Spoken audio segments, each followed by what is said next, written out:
Hello and welcome. ਸਤਿ ਸ਼੍ਰੀ ਅਕਾਲ ਜੀ। ਮੈਂ Inderpreet Kaur world education advisers ਤੋਂ ਤੁਹਾਡੇ ਸਾਰਿਆਂ ਲਈ ਇੱਕ ਸਪੈਸ਼ਲ ਪ੍ਰੋਗਰਾਮ ਲੈ ਕੇ ਆਈ ਹਾਂ, ਜਿਸ ਦੇ ਵਿੱਚ ਅਸੀਂ ਨਾ ਹੀ ਆਪਾਂ ਕੈਨੇਡਾ, ਆਸਟ੍ਰੇਲੀਆ ਜਾਂ ਯੂਕੇ ਬਾਰੇ ਗੱਲ ਕਰਾਂਗੇ। ਅੱਜ ਅਸੀਂ ਇੱਕ ਸਪੈਸ਼ਲ ਕੰਟਰੀ ਜੋ ਕਿ ਯੂਐਸ ਬਾਰੇ ਗੱਲ ਕਰਾਂਗੇ। ਯੂਐਸ ਦੇ ਵਿੱਚ ਉਹ ਬੱਚੇ ਅਪਲਾਈ ਕਰ ਸਕਦੇ ਜਿਨ੍ਹਾਂ ਦੀ ਮਲਟੀਪਲ ਟਾਈਮ ਰਿਫਿਊਜ਼ ਹੈ, ਚਾਹੇ ਤੁਹਾਡੀ ਐਪਲੀਕੇਸ਼ਨ ਸਟੱਡੀ ਵੀਜ਼ਾ ਦੀ ਆਸਟ੍ਰੇਲੀਆ ਤੋਂ ਰਿਫਿਊਜ਼ ਹੈ, ਕੈਨੇਡਾ ਤੋਂ ਰਿਫਿਊਜ਼ ਹੈ ਜਾਂ ਯੂਕੇ ਤੋਂ ਰਿਫਿਊਜ਼ ਹੈ। ਤੁਸੀਂ ਆਪਣੀ ਐਪਲੀਕੇਸ਼ਨ ਯੂਐਸ ਸਟੱਡੀ ਵੀਜ਼ਾ ਲਈ ਅਪਲਾਈ ਕਰਨਾ ਚਾਹੁੰਦੇ ਹੋ, ਸੋ ਤੁਹਾਡੇ ਸਾਰਿਆਂ ਲਈ ਅਸੀਂ ਇੱਕ ਸਪੈਸ਼ਲ ਮੈਂਬਰ ਨੂੰ ਬੁਲਾਇਆ ਜੋ ਕਿ ਸ਼ੋਰਲਾਈਨ ਕਾਲਜ ਦੇ ਰਿਪਰੈਜ਼ੈਂਟੇਟਿਵ ਨੇ, ਮਿਸਟਰ ਜੈਦੀਪ ਪੁਰੀ ਜੀ। ਸਤਿ ਸ਼੍ਰੀ ਅਕਾਲ ਸਰ। ਸਤਿ ਸ਼੍ਰੀ ਅਕਾਲ ਮੈਮ। ਹਾਂਜੀ ਸਰ ਅੱਜ ਸਾਨੂੰ ਦੱਸेंगे ਪ੍ਰੋਗਰਾਮ ਦੇ ਵਿੱਚ ਆਪਾਂ ਕਿਸ ਤਰ੍ਹਾਂ ਯੂਐਸ ਲਈ ਆਪਣੀ ਐਪਲੀਕੇਸ਼ਨ ਅਪਲਾਈ ਕਰ ਸਕਦੇ, ਕੀ ਬੈਨੀਫਿਟਸ ਰਹਿਣਗੇ ਸਟੂਡੈਂਟਸ ਲਈ ਜਿਹੜੇ ਸਟੂਡੈਂਟ ਇੰਡੀਆ ਤੋਂ ਆਪਣਾ ਯੂਐਸ ਦਾ ਸਟੱਡੀ ਵੀਜ਼ਾ ਅਪਲਾਈ ਕਰ ਸਕਦੇ ਨੇ। ਸਭ ਤੋਂ ਪਹਿਲਾਂ ਅਸੀਂ ਜਾਣਨਾ ਚਾਹੁੰਦੇ ਹਾਂ ਸਰ ਸ਼ੋਰਲਾਈਨ ਕਾਲਜ ਬਾਰੇ, ਕੀ ਇਸ ਜਗ੍ਹਾ ਦੀ ਲੋਕੇਸ਼ਨ रहेगी, ਕਿੱਥੇ ਸਟੂਡੈਂਟਸ ਨੂੰ क्या कुछ बेनिफिट मिलेंगे, वो प्लीज़ ਤੁਸੀਂ ਆਪਣੇ स्टूडेंट्स ਨੂੰ ਦੱਸੋ। Shoreland college is one of the best college की कैटेगरी में माना जाता है। और अगर इस कॉलेज की लोकेशंस की बात करते हैं आप, तो इसकी जो लोकेशन है वो है सियाटल, जो कि बहुत ही नज़दीक पड़ती है कनाडा के वैंकूवर के साथ। तो यू कैन से कि विद इन 15 to 20 मिनट्स के अंदर क्या है, हम यहाँ से यूएस से ईजिली क्या है कि कनाडा की तरफ जा भी सकते हैं। और स्टडी पर्पज़ की अगर हम बात करें शॉरलैंड कॉलेज के लिए, ये टॉप कैटेगरी में माना जाता है। Okay sir, okay.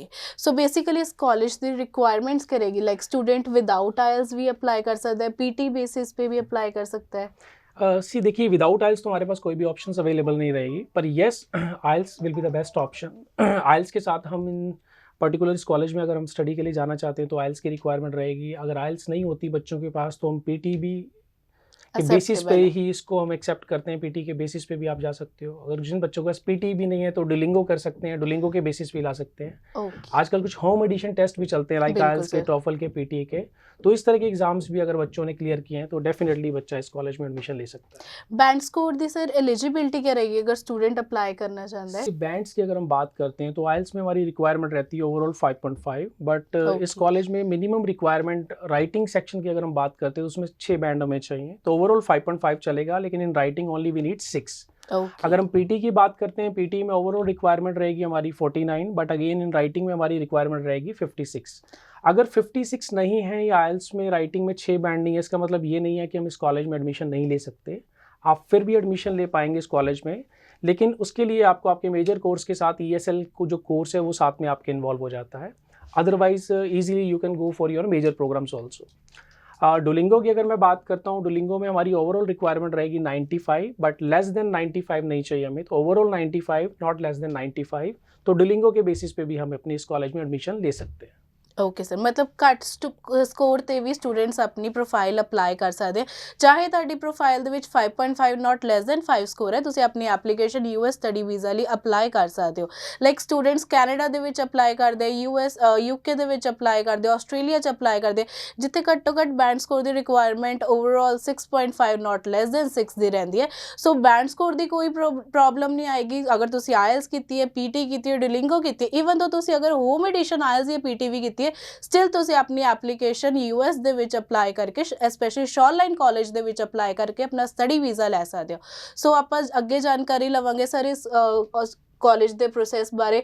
Like student ਨੂੰ ਸਭ ਤੋਂ ਪਹਿਲਾਂ ਐਪਲੀਕੇਸ਼ਨ ਅਪਲਾਈ ਕਰਨ ਲਈ ਕੀ ਡਾਕੂਮੈਂਟਸ ਰਿਕੁਆਇਰਮੈਂਟ ਰਹਿੰਦੇ ਆ, ਐਜੂਕੇਸ਼ਨ ਪਰਪਸ ਤੇ ਮਿਨੀਮਮ ਐਜੂਕੇਸ਼ਨ ਸਟੂਡੈਂਟ ਦੀ ਕੀ ਹੋਣੀ ਚਾਹੀਦੀ ਹੈ, ਪ੍ਰੋਸੈਸ ਕੀ ਰਹੇਗਾ। ਲਾਈਕ ਪਹਿਲਾਂ ਸਟੂਡੈਂਟ ਕੀ ਐਪਲੀਕੇਸ਼ਨ ਅਪਲਾਈ ਕਰੇਗਾ, ਆਫਰ ਲੈਟਰ ਅਪਲਾਈ ਹੁੰਦੀ ਹੈ ਇਹਦੇ ਵਿੱਚ, I-20 ਅਪਲਾਈ ਹੁੰਦੀ है, प्लीज़ ਉਹਦੀ ਥੋੜੀ जानकारी साढ़े स्टूडेंट्स सी इस पर्टिकुलर कॉलेज में हम UG कोर्सेज देते हैं, अंडर ग्रेजुएट कोर्सेज ही देंगे आपको नॉर्मली। तो उसमें जो हमारी रिक्वायरमेंट रहेगी वो रहेगी 12th। कुछ बच्चों ने 10th के बाद 12th किया होता है, या बहुत सारे बच्चे ऐसे हैं जिन्होंने 12th नहीं किया होता है।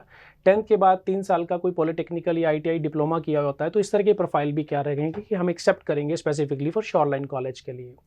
अगर एडमिशन क्राइटेरिया की बात करते हैं तो ओवरऑल रिक्वायरमेंट परसेंटेज की अगर हम बात करेंगे तो हमारी रिक्वायरमेंट है 55%। ठीक है, आइदर डिप्लोमा में हो या फिर आपके क्या हो आइल्स में, उसमें हो आपके 12th में, राइट। कट परसेंटेज पे भी मतलब स्टूडेंट अपनी कम परसेंटेज के बेसिस पे भी we will accept the application. इसके अलावा अगर हम बात करते हैं आपकी आइल्स रिक्वायरमेंट में, आपको ऑलरेडी बता चुका हूँ कि ओवरऑल 5.5 चाहिए, पीटी में ओवरऑल 49 चाहिए, डुलिंगो में हम ऑलरेडी एक्सेप्ट कर रहे हैं विद 95। सबसे बेस्ट पार्ट इस कॉलेज की है फीस जो है बहुत ही कम है, और कम फीस में भी जिन बच्चों का माइंडसेट है कि वो यूएस में जाके स्टडी करना चाहते हैं तो इजीली वो जा सकते हैं। एक साल की फ़ीस अप्रॉक्सीमेटली सिर्फ और सिर्फ $11,000 रहेगी। फ़ीस में सबसे बेस्ट पार्ट आपके लिए ये भी रहेगा कि आप अपनी फ़ीस आफ्टर वीज़ा दे सकते हैं। Okay sir. ज़रूरी नहीं है कि फ़ीस आपको पहले पे करनी है, अगर वीज़ा आपका आ जाता है तो उसके बाद ही हम अपनी फ़ीस पे कर सकते हैं, और स्टूडेंट चाहे तो एक सेमेस्टर की फ़ीस भी अपनी पे करके वहाँ पर यूएस के लिए जा सकता है। ਮਤਲਬ ਅਗਰ ਆਪਾਂ ਦੇਖੀਏ ਤਾਂ ਕੈਨੇਡਾ, ਆਸਟ੍ਰੇਲੀਆ ਜਾਂ ਯੂਕੇ ਜਿੱਥੇ ਆਪਾਂ ਸਟੱਡੀ ਵੀਜ਼ਾ ਦੀ ਐਪਲੀਕੇਸ਼ਨ ਲਗਾਉਂਦੇ ਆ, ਤਾਂ ਸਾਡਾ ਸਟੂਡੈਂਟਸ ਦਾ ਅਗਰ ਪੰਜਾਬ ਦੇ ਵਿੱਚ ਖਰਚਾ 18 ਤੋਂ 20 ਲੱਖ ਦਾ ਖਰਚਾ ਆਉਂਦਾ ਹੈ। ਸੋ 50% ਘੱਟ ਖਰਚੇ ਦੇ ਵਿੱਚ ਆਪਾਂ ਸਟੂਡੈਂਟ ਵੀਜ਼ਾ ਦੀ ਐਪਲੀਕੇਸ਼ਨ ਲਗਾ ਸਕਦੇ ਹਾਂ ਯੂਐਸ ਦੇ ਵਿੱਚ, ਜਿੱਥੇ ਸਟੂਡੈਂਟਸ ਤੋਂ ਹੁੰਦਾ ਹੈ ਕਿ ਅਸੀਂ ਫੀਸ ਆਫਟਰ ਵੀਜ਼ਾ ਕਰਨਾ ਹੈ। ਸੋ ਬੇਸਿਕਲੀ ਤੁਹਾਡਾ ਜਿਹੜਾ ਵੀ ਇੰਟਰਵਿਊ ਬੇਸਡ ਰਹੇਗੀ, ਤੁਹਾਡੀ ਅਪਾਇੰਟਮੈਂਟ ਜਿਹੜੀ ਹੋਏਗੀ ਉਹ ਸਪੈਸ਼ਲੀ ਬੁੱਕ ਹੋਏਗੀ, I-20 ਬੇਸਿਸ ਤੇ ਆਪਾਂ ਅਪਲਾਈ ਕਰਦੇ ਹੁੰਦੇ ਆ।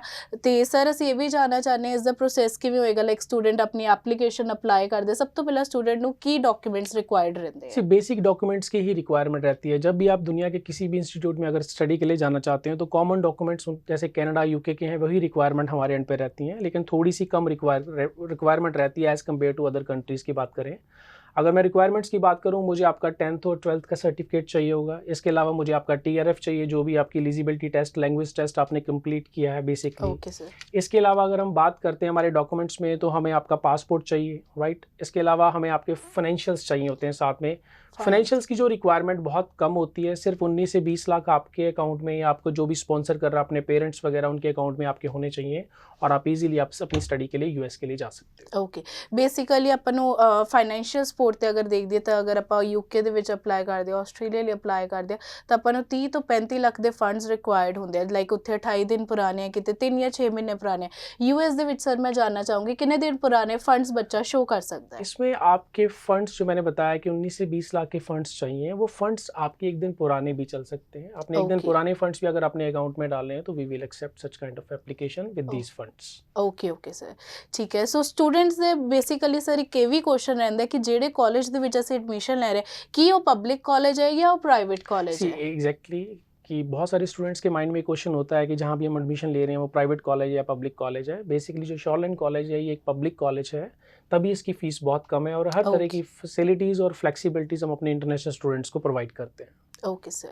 ਸੋ ਅੱਗੇ ਤੁਸੀਂ ਸਾਨੂੰ ਇਹ ਵੀ ਦੱਸੋ ਕਿ ਕਿਹੜੇ ਇਨਟੇਕਸ ਅਵੇਲੇਬਲ ਹੈ ਇਸ ਕਾਲਜ ਦੇ ਵਿੱਚ, ਇਸ ਕਾਲਜ ਦੀ ਲੋਕੇਸ਼ਨ ਕਿੱਥੇ ਰਹਿੰਦੀ ਹੈ, ਲਾਈਕ ਸਟੂਡੈਂਟਸ ਨੂੰ ਅਗਰ ਅਪਰੋਚ ਕਰਨਾ ਚਾਹੁੰਦੇ, ਅਗਰ ਉਹ ਕੈਨੇਡਾ ਲਈ ਅਪਲਾਈ ਕਰਨਾ ਚਾਹੁੰਦੇ ਹੈ ਜਾਂ ਕੈਨੇਡਾ ਜਾ ਕੇ ਆਪਣੀ ਸਟੱਡੀ ਜਾਂ ਵਰਕ ਨੂੰ ਪਰਸਿਊ ਕਰਨਾ ਚਾਹੁੰਦੇ ਹੈ, ਸੋ ਕਿੰਨਾ ਕੁ डिस्टेंस वगैरह रहता सी है? नॉर्मली सबसे पहले तो हम यूएस की बात कर रहे हैं तो बच्चे को यूएस ही जाना है, यूएस ही अपना करियर को सेट करना है। बिल्कुल। बट बहुत सारे स्टूडेंट्स क्या होते हैं कि यूएस में अपनी एजुकेशन को कंप्लीट करते हैं, और एक किसी जॉब के लिए अगर उनको कोई कनाडा में बेसिक अपॉर्चुनिटीज़ मिल जाती हैं, जैसे कि मैंने बताया कनाडा बहुत नज़दीक है इस बिल्कुल वॉशिंगटन से बेसिकली, तो वहाँ भी जाके बहुत सारे स्टूडेंट्स जॉब के लिए जाते हैं। जॉब करने के बाद वो अपना करियर सेट करते हैं।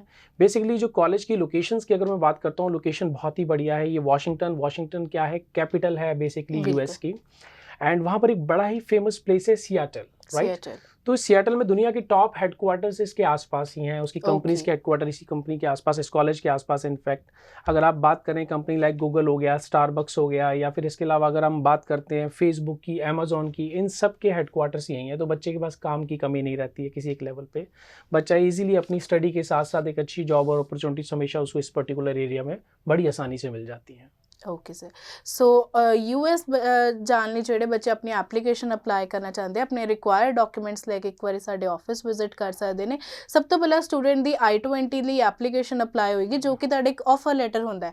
ਆਫਰ ਲੈਟਰ ਤੋਂ ਬਾਅਦ ਸਰਵਿਸ ਫੀਸ ਹੁੰਦੀ ਹੈ ਜੋ ਸਟੂਡੈਂਟ ਨੇ ਪੇ ਕਰਨੀ ਹੁੰਦੀ ਹੈ, ਜੋ कि सर आई गेस 1 ईयर ਲਈ वैलिड ਹੁੰਦੀ है? That will be valid for 1 year, 1 साल के लिए ये वैलिड होती है। मैं आपको एक सिंपल प्रोसेस बता देता हूँ कि आपने जैसे मैंने आपको अभी डॉक्यूमेंट्स की बात की है कि डॉक्यूमेंट्स मुझे आपकी 10th चाहिए, आपका 12th चाहिए, आपका पासपोर्ट चाहिए, आपकी IELTS चाहिए, इंक्लूड आपके फंड्स चाहिए।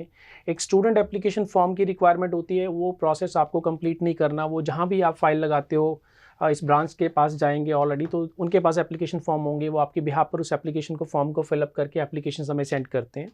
तो once we will receive the entire documents, आपके सारे डॉक्यूमेंट्स हमारे आने के बाद आपका प्रोसेस शुरू हो जाता है I-20 का प्रोसेस। अब बहुत सारे स्टूडेंट्स का ये माइंडसेट होगा या ये पूछना चाहते हो कि I-20 होता क्या है। बेसिकली हर कंट्री के डिफरेंट डॉक्यूमेंट्स होते हैं, जो एक फाइनल डॉक्यूमेंट्स आपके होते हैं, जिसके बाद ही आप अपनी फाइलिंग का प्रोसेस स्टार्ट कर सकते हो। अगर मैं यूके की बात करता हूं तो किसी केस में आपको कैश लेटर्स की रिक्वायरमेंट होती है। आज कनाडा की बात करते हो, आपको LOA यानी लेटर ऑफ एक्सेप्टेंस की रिक्वायरमेंट रहती है। सिमिलरली अगर आप यूएस में अप्लाई करना चाहते हैं तो आपको एक I-20 डॉक्यूमेंट की मेजर रिक्वायरमेंट होती है।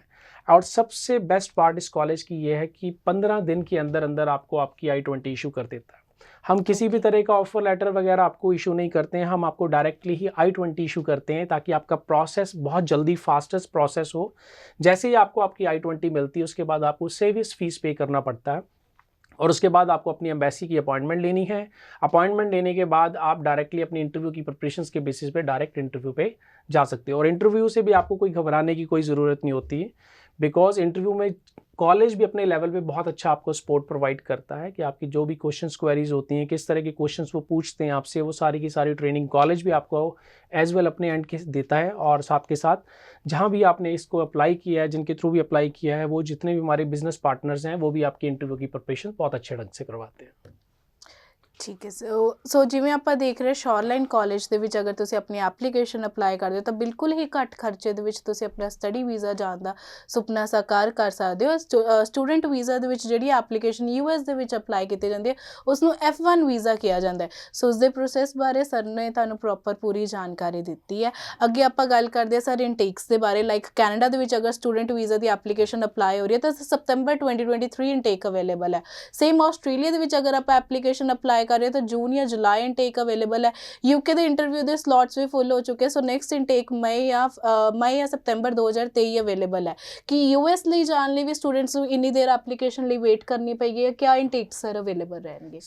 सबसे बेस्ट पार्ट स्पेसिफिकली मेरे कॉलेज का ये रहता है कि जैसे अभी आपने बहुत अच्छी बात की है और मैं ये इस बात को दोबारा से रिपीट करना चाहूँगा कि आज अगर आप कनाडा के लिए अप्लाई करना चाहते हो तो आपको वेट करना पड़ेगा सितंबर 23 इनटेक के लिए, राइट। अगर आप यूके की भी बात करते हो तो बहुत सारे स्टूडेंट्स ऐसे हैं जो 12th के बाद अगर यूके पढ़ना चाहते हैं तो उस केस में उनका इनटेक भी अगस्त सितंबर ही रहेगा जी। मई इनटेक किसी केस में अवेलेबल 1 या 2 यूनिवर्सिटी शायद ऑफर कर सकें, लेकिन ज़रूरी नहीं है कि वो हर लेवल पे इसको हर बार मई इनटेक को ओपन कर सकें। बिल्कुल सर। लेकिन मास्टर्स के लिए डेफिनेटली यूके में आप अप्लाई करना चाहते हो तो शायद आपको मई इनटेक मिल जाए। सो सबसे बेस्ट पार्ट जो मैं बता रहा हूँ इस पर्टिकुलर कॉलेज के लिए कि ईजिली आपके जो इनटेक्स हैं वो अवेलेबल्स हैं। अभी फॉर द टाइम बिंग अगर हम इनटेक की बात करते हैं तो हम एप्लीकेशंस ले रहे हैं मार्च इनटेक के लिए, मार्च 2023। मार्च के बाद अगर हम नेक्स्ट इनटेक की बात करते हैं तो हमारे पास जुलाई 2023 इनटेक भी है। तो स्टूडेंट जो मार्च में अप्लाई नहीं कर पाए या नहीं कर पा रहे हैं तो वो जुलाई इनटेक के लिए भी अप्लाई कर सकते हैं। उसके बाद हम सितंबर इनटेक के लिए भी अप्लाई कर सकते हैं 2023 में, और उसके बाद हमारा जैन इनटेक है। तो एक साल में पूरे 4 इनटेक होते हैं इस कॉलेज के लिए, मतलब मल्टीपल इनटेक। एग्जैक्टली, हमारे पास जैन इनटेक है, मार्च इनटेक है, उसके बाद जुलाई इनटेक है और उसके बाद सितंबर इनटेक है, और स्टूडेंट किसी भी इनटेक के लिए अप्लाई कर सकते हैं। और प्रोसेस कॉमन है, वही प्रोसेस कॉमन है, ये नहीं कि बार बार प्रोसेस चेंज होने वाला है या बाकी चीज़ें चेंज होने वाली है। ਸੋ ਇੰਟਰਵਿਊ ਦੀ ਜੇਕਰ ਸਰ ਮੈਂ ਗੱਲ ਕਰਾਂ, ਸਟੂਡੈਂਟਸ ਨੂੰ ਇੰਟਰਵਿਊ ਸਲੋਟਸ ਲੈਣ ਨੂੰ ਕਾਫੀ ਪ੍ਰੋਬਲਮ ਆ ਰਹੀ ਹੈ ਕਿ ਜਿਵੇਂ ਟੂਰਿਸਟ ਵੀਜ਼ਾ ਦੇ ਵਿੱਚ ਅਗਰ ਆਪਾਂ ਦੇਖਦੇ ਹਾਂ 2025 ਇਨਟੇਕ ਅਵੇਲੇਬਲ ਹੈ। ਲਾਈਕ ਉਸ ਈਅਰ ਦੇ ਵਿੱਚ ਜਾ ਕੇ ਸਟੂਡੈਂਟ ਨੂੰ ਲਗਭਗ 2 ਸਾਲ ਉਸ ਤੋਂ ਬਾਅਦ ਉਹਨਾਂ ਨੂੰ ਇੰਟਰਵਿਊ ਦੇ ਸਲੋਟਸ ਮਿਲੇ। कि स्टडी वीज़ा दी एप्लीकेशन दे विच भी इतना टाइम दी ड्यूरेशन है? नहीं, इतनी ड्यूरेशन नहीं हो रही। जैसे मैंने आपको बताया कि साल में 4 इनटेक है, तो ये आपकी बात सही है कि स्लॉट्स लेने में किसी लेवल पे थोड़ा सा इशू आता है क्योंकि एडवांस में स्लॉट्स हमें नहीं मिल पाते। बट ऐसा नहीं, जब भी इनटेक आपका स्टार्ट होता है, इनटेक स्टार्ट होने से 1 महीने पहले सारी चीज़ें स्मूथ हो जाती हैं बेसिकली। तो अगर किसी बच्चे ने जैन इनटेक के लिए अप्लाई किया तो अभी दिसंबर में स्लॉट्स मिल रहे हैं उनको, राइट। और जो बच्चे मार्च के लिए अगर अप्लाई करना चाहते हैं तो अभी भी इनटेक के लिए स्लॉट्स अपने बुक कर सकते हैं। अदरवाइज जैन फरवरी तक तो सारे स्लॉट्स आपके वैसे ही अवेलेबल हो जाते हैं। तो इसके लिए हमें 2024-25 तक वेट नहीं करना पड़ेगा। जो बच्चे विजिटर वीज़ा के लिए है, जो लोग विजिटर वीज़ा के लिए बाहर जाना चाहते हैं, स्टडी वीज़ा के लिए स्लॉट्स ईजिली अवेलेबल हो जाते हैं। हाँ, अभी कुछ ऊपर नीचे इशू चल रहा है, लिमिटेड डेज में स्लॉट्स ओपन हो जाते हैं। अगर आज से 2 दिन पहले की बात करो तो 2 दिन पहले भी स्लॉट्स अवेलेबल थे, बट हो सकता है 2 दिन बाद सारे के सारे स्लॉट्स और इजीली अवेलेबल हो जाए आपके। तो स्लॉट्स इशू नहीं है। ਠੀਕ ਹੈ ਸਰ। ਸੋ ਸ਼ੋਰਲਾਈਨ ਕਾਲਜ ਦੇ ਵਿੱਚ ਜਿਵੇਂ ਆਪਾਂ ਦੇਖ ਰਹੇ ਹਾਂ ਬਹੁਤ ਜ਼ਿਆਦਾ ਬੈਨੀਫਿਟਸ ਹੈ। ਕੈਨੇਡਾ ਦੇ ਨੇੜੇ ਹੈ, ਜਿਹੜੇ ਸਟੂਡੈਂਟਸ ਘੱਟ ਖਰਚੇ 'ਤੇ ਜਾਣਾ ਚਾਹੁੰਦੇ ਹੈ, ਜਿਨ੍ਹਾਂ ਦੇ ਬੈਂਡ ਸਕੋਰ ਬਹੁਤ ਘੱਟ ਹੈ, ਕੈਨੇਡਾ ਜਾਣਾ ਚਾਹੁੰਦੇ ਆ ਬਟ ਨਾਨ SDS ਕੈਟਾਗਰੀ ਦੇ ਵਿੱਚ ਐਪਲੀਕੇਸ਼ਨਸ ਅਪਲਾਈ ਕਰ ਰਹੇ, ਵੀਜ਼ਾਸ ਨਹੀਂ ਆ ਰਹੇ, 15 ਤੋਂ 20 ਲੱਖ ਦਾ ਖਰਚਾ ਤੁਸੀਂ ਆਪਣੀ ਐਪਲੀਕੇਸ਼ਨ 'ਤੇ ਕਰ ਰਹੇ ਹੋ ਤਾਂ ਤੁਸੀਂ ਉਸ ਤੋਂ ਹਾਫ ਖਰਚੇ ਦੇ ਵਿੱਚ ਆਪਣੇ 50% ਆਫ ਦੀ ਖਰਚੇ ਦੇ ਵਿੱਚ ਤੁਸੀਂ ਆਪਣੀ US ਲਈ ਐਪਲੀਕੇਸ਼ਨ ਅਪਲਾਈ ਕਰ ਸਕਦੇ ਹੋ। ਸ਼ੋਰਲਾਈਨ ਕਾਲਜ ਦੇ ਕਾਫੀ ਬੈਨੀਫਿਟਸ ਹੈ ਜੋ ਸਰ ਨੇ ਆਪਾਂ ਨੂੰ ਅੱਜ ਦੱਸੇ ਹੈ। ਪਬਲਿਕ ਕਾਲਜ ਹੈ, ਕੋਈ ਪ੍ਰੋਬਲਮ ਨਹੀਂ ਹੈ। ਫੀਸ ਆਫਟਰ ਵੀਜ਼ਾ ਦੀ ਪ੍ਰੋਬਲਮ ਹੁੰਦੀ ਹੈ, ਸਟੂਡੈਂਟ ਨੂੰ ਖਰਚਾ ਨਹੀਂ ਹੈ ਤੁਹਾਡੇ ਕੋਲ ਅੱਜ ਕਰਨ ਲਈ। ਤੁਸੀਂ ਆਪਣੇ ਇੰਟਰਵਿਊ ਤੋਂ ਬਾਅਦ ਆਪਣੀ ਫੀਸ ਭਰ ਕੇ ਆਪਣਾ ਸਟੱਡੀ ਵੀਜ਼ਾ ਦੇ ਵਿੱਚ ਕੋਈ ਵੀ ਰੁਕਾਵਟ ਨਹੀਂ ਆਉਂਦੀ। ਸੋ ਮੈਂ ਸਰ ਇਹ ਵੀ ਜਾਣਨਾ ਚਾਹੂੰਗੀ ਕਿ ਸਟੂਡੈਂਟ ਜਿਵੇਂ ਆਪਣੀ ਐਪਲੀਕੇਸ਼ਨ ਸ਼ੋਰਲਾਈਨ ਕਾਲਜ ਦੇ ਵਿੱਚ ਅਪਲਾਈ ਕਰੇ, ਕੀ ਲਾਸਟ ਇਨਟੇਕ ਦੀ ਡੇਟਸ रहेंगे? मतलब अगर स्टूडेंट ने मार्च इनटेक लिए अप्लाई करना है तो एप्लीकेशन अप्लाई करने लिए लास्ट डेट्स कदों तक स्टूडेंट अप्लाई कर सकता है? अभी अगर हम इनटेक्स की बात करते हैं कि मार्च इनटेक के लिए अगर कोई भी स्टूडेंट अप्लाई करना चाहते हैं तो अभी तक जो हमने डेडलाइन डिसाइड की है वो 31 दिसंबर की हैं, पर माइट बी क्या होता है कि क्लोजिंग जैसी नज़दीक आती है तो कई बार ये एक्सटेंड हो जाती है। तो अभी तो हम यही सोच के चल रहे हैं कि अभी तक तो जितनी भी डेट्स हैं वो 31 दिसंबर हैं फॉर मार्च इनटेक के लिए, बट माइट भी इसको एक्सटेंड किया जा सकता है 10 से 15 दिन। तो अगर एक्सटेंड होता है तो we will let you know, ठीक है, उसी के अकॉर्डिंग स्टूडेंट अप्लाई कर सकते हैं। शायद 15 दिन के लिए एक्सटेंड करके ये डेडलाइंस आपकी 15 जनवरी भी हो सकती हैं फॉर मार्च इनटेक के लिए। Okay okay sir. ਸੋ ਸਟੂਡੈਂਟ ਵੀਜ਼ਾ ਦੀ ਐਪਲੀਕੇਸ਼ਨ ਜਿਹੜੇ ਬੱਚੇ ਬਾਹਰ ਜਾਣ ਲਈ ਆਪਣੀ ਐਪਲੀਕੇਸ਼ਨ ਅਪਲਾ ਰਹੇ ਬਟ ਸਾਲ ਦੀ ਵੇਟਿੰਗ ਹੈ, 2 ਸਾਲ ਦੀ ਵੇਟਿੰਗ ਹੈ, ਸੋ ਤੁਸੀਂ ਆਪਣਾ ਯੂਐਸ ਲਈ ਅਪਲਾਈ ਕਰ ਸਕਦੇ ਹੋ, ਬਿਲਕੁਲ ਹੀ ਘੱਟ ਸਮੇਂ ਦੇ ਵਿੱਚ ਆਪਣਾ ਸਟੱਡੀ ਵੀਜ਼ਾ ਗ੍ਰਾਂਟ ਕਰ ਸਕਦੇ ਹੋ। ਕੈਨੇਡਾ ਲਈ ਐਪਲੀਕੇਸ਼ਨ ਅਗਰ ਤੁਸੀਂ ਪ੍ਰੋਸੀਡ ਕਰ ਰਹੇ ਹੋ ਸਤੰਬਰ ਜਾਂ ਤੁਹਾਨੂੰ ਜਨ ਇਨਟੇਕ ਮਿਲ ਰਿਹਾ ਨੈਕਸਟ, ਸੋ ਆਪਣਾ ਸਮਾਂ ਨਾ ਵੇਸਟ ਕਰਦੇ ਹੋਏ ਇਸ ਦੇ ਵਿੱਚ ਆਪਣੇ ਕੋਲ ਓਪਰਚੁਨਿਟੀ ਯੂਐਸ ਦੇ ਵਿੱਚ ਕਿ ਤੁਸੀਂ ਘੱਟ ਖਰਚੇ ਤੇ ਘੱਟ ਬੈਂਡ ਸਕੋਰ ਤੇ ਘੱਟ ਪਰਸੈਂਟੇਜ ਤੇ ਆਪਣਾ ਸਟੱਡੀ ਵੀਜ਼ਾ ਗ੍ਰਾਂਟ ਕਰ ਸਕਦੇ ਹੋ। ਸੋ ਆਪਣੀ ਐਪਲੀਕੇਸ਼ਨਸ ਲੈ ਕੇ ਇੱਕ ਵਾਰੀ ਸਾਡੇ ਆਫਿਸ ਵਰਲਡ ਐਜੂਕੇਸ਼ਨ ਐਡਵਾਈਜ਼ਰ ਜ਼ਰੂਰ ਵਿਜ਼ਿਟ ਕਰੋ ਜਾਂ ਸਾਡੇ ਦਿੱਤੇ ਹੋਏ ਨੰਬਰਸ ਤੇ ਵੀ ਕਾਲ ਕਰਕੇ ਸਾਡੀ ਟੀਮ ਦੇ ਨਾਲ ਗੱਲਬਾਤ ਕਰ ਸਕਦੇ ਹੋ। ਅੱਜ ਅਸੀਂ ਸ਼ੋਅ ਦੇ ਵਿੱਚ ਕਾਲਸ ਨਹੀਂ ਲੈ ਰਹੇ ਕਿਉਂਕਿ ਬਹੁਤ ਜ਼ਿਆਦਾ ਇਨਫੋਰਮੇਸ਼ਨਸ ਹੁੰਦੀਆਂ ਨੇ ਜੋ ਆਪਾਂ ਤੁਹਾਡੇ ਨਾਲ ਸਾਂਝੇ ਕਰਨਾ ਹੁੰਦੀਆਂ ਨੇ, ਬਟ ਡਿਊ ਟੂ ਦੀ ਕਾਲਸ ਆਪਾਂ ਨਹੀਂ ਜ਼ਿਆਦਾ ਸ਼ੇਅਰ ਕਰ ਪਾਉਂਦੇ। ਸੋ ਸਰ ਮੈਂ ਅੱਗੇ ਇਹ ਵੀ ਜਾਣਕਾਰੀ ਲੈਣਾ ਚਾਹੂੰਗੀ ਕਿ ਅਗਰ ਸਟੂਡੈਂਟ ਵੀਜ਼ਾ ਦੇ ਵਿੱਚ ਐਪਲੀਕੇਸ਼ਨਸ ਅਪਲਾਈ ਹੁੰਦੀਆਂ ਨੇ ਤਾਂ ਕਿੰਨੀ ਦੇਰ ਦਾ ਲਾਈਕ ਸਟੂਡੈਂਟਸ ਨੂੰ ਹੁੰਦਾ ਕਿ ਮੈਨੂੰ ਸਟੱਡੀ ਵੀਜ਼ਾ ਗ੍ਰਾਂਟ ਹੋਏਗਾ ਜਾਂ ਵਰਕ ਪਰਮਿਟ ਗ੍ਰਾਂਟ ਹੋਏਗਾ। ਸੋ ਅਗਰ ਯੂਐਸ ਲਈ ਬੱਚਾ ਆਪਣੀ ਐਪਲੀਕੇਸ਼ਨ ਅਪਲਾਈ ਕਰ ਰਿਹਾ ਐਂਡ ਉਸਦਾ ਵੀਜ਼ਾ ਗ੍ਰਾਂਟ ਹੋ ਰਿਹਾ ਤੇ ਕਦੋਂ ਤੱਕ ਕਿੰਨੀ ਕੁ ਦੇਰ ਲਈ ਉਹ ਬੱਚਾ ਸਟੇ ਕਰ ਸਕਦਾ ਯੂਐਸ ਦੇ ਵਿੱਚ? सी नॉर्मली जब भी आप बात करते हो स्टडी वीज़ा के प्रोसेस की, देखिए प्रोसेस वीज़ा से पहले के प्रोसेस की अगर हम बात करते हो तो दोनों टाइमिंग अलग होती है। जी। आज अगर मैं I-20 की टाइमिंग की बात करता हूँ तो आज अगर आप कोई भी बच्चा इस कॉलेज के लिए अप्लाई करता है तो 15 दिन मैक्सिमम, आपके 15 या 20 दिनों में आपको आपका I-20 मिल जाता है, ठीक है। I-20 के बाद आपने जो सेवियस फीस पे करनी है वो सिर्फ 10 से 15 मिनट का टाइम लेगा, इससे ज़्यादा टाइम नहीं लेगा। उसके बाद अगर आप एम्बेसी की फ़ीस पे करते हैं तो वो भी 5 या 10 या मैक्सिमम आधे घंटे का काम है, तो आपका सारा 3 प्रोसेस तो कंप्लीट हो जाते हैं। जी। उसके बाद आपका सिर्फ एक चौथा प्रोसेस रहता है एम्बेसी में जाके इंटरव्यू देना। वो जो स्लॉट्स आपके लिए अवेलेबल रहते हैं उस स्लॉट्स के बेसिस पे आ सकते हैं। तो मिनिमम ड्यूरेशन की भी अगर बात करते हैं तो 1 महीने में भी आप अपना एक टारगेट लेके चल सकते हैं कि अगर मुझे इंडिया से यूएस जाना है तो ईजिली आप जा सकते हैं। बिल्कुल। डे 1 से अगर मैं वीज़ा की बात करता हूँ कि जब भी आप अपने स्टडी वीज़ा के लिए जाते हैं, आपका काउंसलर इंटरव्यू होता है, इंटरव्यू के बाद जब आपको वीज़ा ग्रांट होता है तो वो वीज़ा भी आपका एटलीस्ट 5 साल के लिए आपको मिलता है। ओके। तो वाइल ड्यूरिंग योर स्टडी अगर आप प्रोग्राम्स के लिए जा रहे हैं तो आपके पास 5 साल का वीज़ा है फॉर स्टडी पर्पस के लिए। Okay sir. Study visa complete होने के बाद स्टूडेंट अगर अपनी एप्लीकेशन से वर्क परमिट लिए अप्लाई करते हैं तो कितनी देर तक दी ड्यूरेशन रहती है, स्टूडेंट कितनी देर तक अगे रह सकती है? अगर उसने कैनेडा मूव करना हो तो चलो स्टूडेंट ਜਿਹੜੇ यूएस गए हैं कैनेडा ईजिली मूव कर सकते, जिमें ਤੁਸੀਂ ਦੱਸ ਰਹੇ ਹੋ ਕਿ ਬਹੁਤ ਨੇੜੇ ਹੈ ਕੈਨੇਡਾ, ਵੈਨਕੂਵਰ ਦੇ ਵਿੱਚ ਅਗਰ ਸਟੂਡੈਂਟਸ ਰਹਿਣਾ ਚਾਹੁੰਦੇ ਤਾਂ ਉੱਥੇ ਵੀ ਰਹਿ ਸਕਦੇ ਨੇ। ਸੋ ਅਗਰ ਆਪਾਂ वर्क परमिट की गल करिए सर, की ड्यूरेशन रहती है वर्क परमिट की? सी अगर हम वर्क परमिट की बात करते हैं तो यूएस में दोनों वर्क परमिट में डिफरेंट नॉर्म्स होते हैं। नॉर्मली जो भी बच्चा वहाँ पे जाता है उसको 1 साल का वर्क परमिट तो मिलता है after completion of your study. Okay sir. But US में एक और कैटेगरी होती है, उस कैटेगरी को बोला जाता है stem category. Stem stands for science, technology, engineering and mathematics. तो जब इस कैटेगरी का स्टूडेंट्स होता है जो मेडिकल बैकग्राउंड से या इंजीनियरिंग बैकग्राउंड से, या कुछ बच्चों ने मैथमेटिक्स या कंप्यूटर को भी अपना बेस बनाया हुआ, चाहे वो आर्ट्स या कॉमर्स के स्टूडेंट्स क्यों ना हो, तो उन दोनों केसेस में भी क्या रहता है कि बच्चे के पास पॉसिबिलिटी होती है 1 साल के वीज़ा की बजाय 3 साल के जो वर्क परमिट है, जिसकी मैं बात कर रहा हूँ कि after completion of your study आप 1 साल के लिए तो एलिजिबल हैं ही हैं, बट आपके पास चांसेस हैं 3 साल का भी वर्क परमिट लेने के लिए यूएस में। ओके। ਸੋ ਜਿਹੜੇ ਸਟੂਡੈਂਟਸ ਆਪਣੀ ਐਪਲੀਕੇਸ਼ਨ ਅਪਲਾਈ ਕਰਨਾ ਚਾਹੁੰਦੇ ਸ਼ੋਰਲਾਈਨ ਕਾਲਜ ਦੇ ਵਿੱਚ, ਜਿਵੇਂ ਸਰ ਨੇ ਆਪਾਂ ਨੂੰ ਦੱਸਿਆ ਕਿ ਲਾਸਟ ਇਨਟੇਕ ਹੈਗਾ ਮਾਰਚ ਇਨਟੇਕ, ਉਸ ਦੇ ਵਿੱਚ ਤੁਸੀਂ ਆਪਣੇ ਐਪਲੀਕੇਸ਼ਨਸ ਅਪਲਾਈ ਕਰ ਸਕਦੇ ਹੋ। ਕੋਈ ਵੀ ਪ੍ਰੋਬਲਮ ਨਹੀਂ ਹੈ, ਤੁਹਾਡੀ ਬੈਂਡ ਸਕੋਰ ਦੇ ਕੋਈ ਇਸ਼ੂ ਨਹੀਂ ਹੈ, ਜਸਟ ਤੁਹਾਡਾ ਵੀਜ਼ਾ ਜੋ ਰਹੇਗਾ ਇੰਟਰਵਿਊ ਬੇਸਡ ਵੀਜ਼ਾ ਰਹਿੰਦਾ, ਉਸਦੀ ਵੀ ਪ੍ਰੈਪਰੇਸ਼ਨਸ ਤੁਹਾਨੂੰ ਸਾਡੀ ਟੀਮ ਦੇ ਵੱਲੋਂ ਕਰਵਾਈ ਜਾਂਦੀ ਹੈ। ਤਾਂ ਤੁਹਾਡੇ ਜੋ ਵੀ ਕੁਐਰੀਜ਼ ਹੈ ਤੁਸੀਂ ਸਾਡੇ ਦਿੱਤੇ ਹੋਏ ਨੰਬਰ 'ਤੇ ਵੀ ਕੰਟੈਕਟ ਕਰ ਸਕਦੇ ਹੋ, ਜਾਂ ਤੁਸੀਂ ਸਾਡੇ ਆਫਿਸ ਵਰਲਡ ਐਜੂਕੇਸ਼ਨ ਐਡਵਾਈਜ਼ਰਸ ਛੋਟੀ ਬਾਰਾਦਰੀ ਪਟਿਆਲਾ ਵੀ ਵਿਜ਼ਿਟ ਕਰ ਸਕਦੇ ਹੋ। ਅਗਰ ਤੁਹਾਨੂੰ ਕੋਈ ਵੀ ਡਾਊਟਸ ਹੈ ਜਾਂ ਕੁਝ ਵੀ, ਅਗਰ ਤੁਸੀਂ ਆਪਣੇ ਡਾਕੂਮੈਂਟਸ ਦੀ ਅਸੈਸਮੈਂਟ ਕਰਵਾਉਣਾ ਚਾਹੁੰਦੇ ਹੋ ਤਾਂ ਤੁਸੀਂ ਸਾਡੇ ਇੱਕ ਵਾਰੀ ਆਫਿਸ ਡਾਕੂਮੈਂਟਸ ਲੈ ਕੇ ਜ਼ਰੂਰ ਵਿਜ਼ਿਟ ਕਰਿਓ, ਤਾਂ ਕਿ ਤੁਹਾਡੇ ਡਾਕੂਮੈਂਟਸ ਦੀ ਜਾਣਕਾਰੀ ਦੇ ਨਾਲ ਹੀ ਪ੍ਰੋਪਰ ਤੁਹਾਨੂੰ ਅਸੈਸਮੈਂਟ ਕਰਵਾ ਦਿੱਤੀ ਜਾਏ। ਸੋ ਜਿਹੜੇ ਸਟੂਡੈਂਟਸ +2 ਪਾਸ ਆਊਟ ਨੇ ਜਾਂ +2 ਤੋਂ ਬਾਅਦ ਸਟੱਡੀ ਗੈਪ ਹੈ ਜਾਂ ਗ੍ਰੈਜੂਏਸ਼ਨ ਤੋਂ ਬਾਅਦ ਗੈਪ ਹੈ, ਉਹ ਬੱਚੇ ਵੀ ਅਪਲਾਈ ਕਰ ਸਕਦੇ ਨੇ। ਸੋ ਸਰ ਮੈਂ ਇਹ ਪੁੱਛਣਾ ਚਾਹੂੰਗੀ ਕਿ ਸ਼ੋਰਲਾਈਨ ਕਾਲਜ ਦੀ ਜੇਕਰ ਆਪਾਂ ਗੱਲ ਕਰ ਰਹੇ ਹਾਂ, ਸੋ +2 ਤੋਂ ਬਾਅਦ ਸਟੂਡੈਂਟਸ ਦਾ ਡਾਊਟ ਹੁੰਦਾ ਕਿ ਜਿਵੇਂ ਆਸਟ੍ਰੇਲੀਆ ਦੇ ਵਿੱਚ 1 ਜਾਂ 2 ਸਾਲ ਦਾ ਗੈਪ ਨਹੀਂ ਅਸੈਪਟੇਬਲ, ਕੈਨੇਡਾ ਦੇ ਵਿੱਚ ਵੀ एक्सेप्टेबल है कि स्टडी गैप वाला स्टूडेंट भी अपनी एप्लीकेशन अप्लाई कर सकता है? जी बिल्कुल, ये बहुत अच्छा क्वेश्चन है जो आपने अभी पुट किया मेरे से। जी। देखिए, हर कंट्री के कोई ना कोई चैलेंजेस रहते हैं। जैसे अगर आप 3-4 साल का गैप लेने के बाद आप कनाडा अप्लाई करना चाहते हो तो आपको जस्टिफाई करना पड़ता है किसी केसेस में। यूके में भी अगर आप अप्लाई करना चाहते हो तो कई बार गैप बहुत ज़्यादा हो जाता है, उस वजह से जस्टिफिकेशन को करना हमारी मजबूरी भी बन जाती है और उसको डिस्क्राइब करना बहुत ज़रूरी है। आज अगर आपका 2-3 साल का गैप हो जाएगा तो आप ऑस्ट्रेलिया अप्लाई नहीं कर पा रहे हैं बिल्कुल। और ना ही कर पाएंगे, बिकॉज वो रिसेंटली पास आउट स्टूडेंट्स के लिए क्या है कि उन्हीं को ही वीज़ा अलॉट कर रहा है किसी ना किसी केसेस में। जी, जी, जी। पर यहाँ पर अगर हम गैप की बात करते हैं तो आपका 2 या 3 साल का गैप भी है, विदाउट एनी जस्टिफिकेशन हम उसको एक्सेप्ट करेंगे।